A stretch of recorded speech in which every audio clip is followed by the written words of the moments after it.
d'un outil de cybersécurité par l'équipe numéro 1, Denis, Gabriel et Rachid, le Tor Browser. Déroulement de la présentation, on va débuter par une mise en contexte. On va répondre aux 4 questions, dont l'historique, quelques fonctionnalités, des traits distinctifs, la compatibilité avec des différents outils et une conclusion. La mise en contexte, comme convoitée par plusieurs géants du web, nos données personnelles sont des ressources précieuses pour ces grands du web pour s'en emparer et les revendre pour des fins publicitaires. D'un autre côté, les cybercriminels cherchent à les dérober pour les revendre sur le dark web. Dans ce contexte hostile, de plus en plus d'internautes cherchent des solutions pour naviguer sur le web de façon sûre et anonyme. Un navigateur Tor Browser est l'une de ces solutions. Petit historique, le Naval Research a commencé le développement du réseau et du système en 1996. En 2002, naissance du projet Tor. En octobre 2002, déploiement initial de Tor en licence libre. En 2006, The Tor Project Inc. est devenue une organisation à but non lucratif. En 2007, le développement des ponts vers le réseau Tor pour répondre à la censure. Et en 2008, début du développement du navigateur Tor. Petit survol rapide, le concepteur de Tor Project Inc. Le logiciel est gratuit, une première version en 2009. Le public cible est très varié, c'est-à-dire les services de police, des militants politiques, des journalistes. Il peut aussi être utilisé de façon malveillante sur le dark web. Et il fonctionne sur Windows, Linux, macOS ou Android. Quelques chiffres. Le réseau Tor est composé actuellement de 6513 relais et 1480 passerelles. Le nombre d'utilisateurs du navigateur Tor a varié énormément. On parle aujourd'hui aux alentours de 2 millions d'utilisateurs. Au Canada, le nombre d'utilisateurs est assez constant depuis 2014. Il varie entre 35 000 et 40 000 utilisateurs. Question numéro 2, qui sont les fonctionnalités primaires et secondaires du réseau Tor et de son navigateur. Parce que pour parler du navigateur Tor, il faut parler du réseau Tor qu'il dessert. La principale fonction du réseau est le routage par oignon, d'où le réseau tire son nom. Il s'agit d'une connexion qui passe par 3 relais anonymes et aléatoires situés partout dans le monde. C'est essentiellement des utilisateurs du réseau qui acceptent que leur connexion serve de point de passage à n'importe quel internaute qui utilise le relais Tor. Et ces relais changent à chaque utilisation du réseau par n'importe quel internaute. Seul le relais 1 et le fournisseur d'accès Internet connaissent l'identité de l'internaute qui se connecte. Seul le relais 3 connaît la destination finale, donc le site web qu'il tente d'accéder, et ces deux relais ne communiquent jamais entre eux à cause du relais numéro 2 qui sert d'intermédiaire. Donc, c'est la différence avec le navigateur Tor, qui lui ne sert simplement que d'outil pour utiliser le réseau Tor à son plein potentiel. De plus, il lui permet aussi d'accéder à des pages qui sont non répertoriées par les furteurs et par les moteurs de recherche comme Google et Yahoo. C'est des pages qui ne seront jamais trouvables sur des navigateurs normaux comme Google Chrome, Microsoft Explorer ou Firefox. C'est des pages qui vont terminer par .oignon au lieu de terminer par .com, .net, etc. Les fonctionnalités primaires du réseau peuvent se résumer ici. Plus il y a de relais dans une connexion Internet, plus il est difficile d'en retracer la source. Donc pour les furteurs, les traceurs publicitaires, les agents malveillants, etc., il est beaucoup plus difficile lorsqu'il y a plusieurs points de connexion dans une connexion Internet.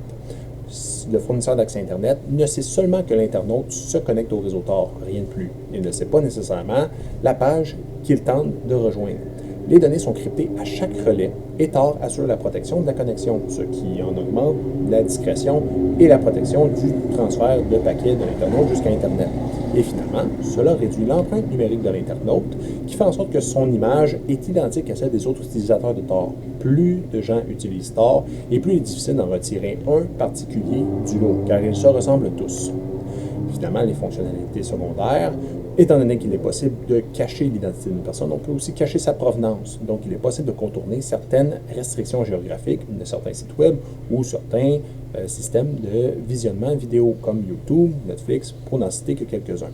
Ça permet aussi aux internautes qui sont dans un pays qui est hautement censuré, qui est très contrôlé sur la visibilité de l'Internet et qui a beaucoup de propagande, de naviguer sur un Internet qui est libre et sans filtre. Et finalement, comme expliqué plus tôt, le navigateur permet de se connecter à des pages spéciales .oignon qui sont dissimulées par les moteurs de recherche tels que Google et Yahoo. 3. Les avantages, les traits distinctifs et plus-values. Comme vous le savez, le réseau Tor se compose de milliers de relais. Et à chaque fois que la connexion est établie, 3 relais sont sélectionnés pour assurer le trafic Tor. Au niveau de cryptage, il est fourni par la couche application, y compris l'adresse de destination. Donc l'avantage ici est que chaque relais ne déchiffre que la couche la plus externe qui ne révèle que l'adresse de relais suivante concernant les données à transmettre. Parmi les avantages aussi, on trouve, une fois connecté correctement à Tor, toute notre historique web, nos applications en ligne, nos messages instantanés et toute autre forme de communication ne peuvent pas être rattachés à notre identité. Vu que Tor n'interagit pas avec le système de fichiers de l'ordinateur sur lequel il est installé, on peut exécuter Tor à partir d'un lecteur supprimable. Et aussi, une fois le navigateur fermé, donc toute l'historique sera supprimée de notre appareil et notre réseau.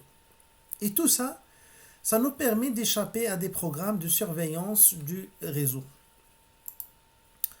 Est-ce qu'il existe des alternatives à Tor? Oui, bien sûr, il existe des alternatives qui peuvent garantir la confidentialité et l'anonymat de nos données. Par exemple, il y a Brave, Epic et Opera. Et chaque navigateur, il y a des avantages et des inconvénients. Mais ça reste toujours Tor et le navigateur le plus sûr si on veut accéder à des sites web sur le dark web. Surtout si on ajoute une couche de plus de sécurité, c'est-à-dire si on ajoute une VPN là-dessus.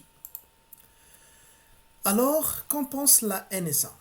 Edward Snowden a révélé des documents de la NSA où ils ont parlé du réseau Tor. Et voici quelques phrases qu'on peut trouver dans ces documents.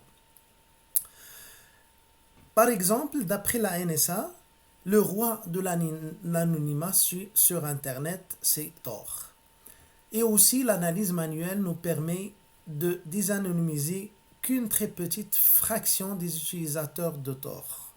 On peut considérer ces phrases comme des compléments venant de la plus grosse agence d'espionnage au monde. Pour les inconvénients et les critiques, donc les inconvénients, Tor a des vulnérabilités et des failles, et certaines de ces vulnérabilités n'ont jamais été corrigées. Donc ces vulnérabilités peuvent, par exemple, permettre d'enregistrer des sites cachés que consultant les utilisateurs, et aussi peut divulguer l'identité de l'internaute. Même si Tor est très efficace et garantit l'anonymat, normalement, il n'est pas sécurisé à 100%. Et comme j'ai dit, si on veut assurer la sécurité, augmenter le niveau de sécurité, il faut ajouter une couche de plus via l'utilisation d'un VPN. Question 4. Donc, le navigateur Tor est présentement disponible pour Windows, Linux et macOS, et aussi disponible pour des Android, pour les versions mobiles. Pour les logiciels sécurité populaire, on trouve l'application Orbot. C'est une application qui permet d'utiliser les applications du téléphone Android avec l'anonymat des circuits Tor. Et aussi, on trouve le module complémentaire HTTPS Everywhere. Ce module-là, il permet de rediriger le trafic vers le HTTPS. Et aussi, on trouve le navigateur est compatible avec les services de VPN. Comme conclusion, il est important de rappeler que Tor n'a pas été créé pour encourager les activités criminelles. Être anonyme sur le réseau est un besoin pouvant être exprimé par chacun de nous pour diverses raisons. Il est important également de prendre certaines précautions pour se garantir un bon niveau d'anonymat, c'est-à-dire utiliser un VPN avec Tor. Donc, merci pour votre attention. Si vous avez des questions, n'hésitez pas.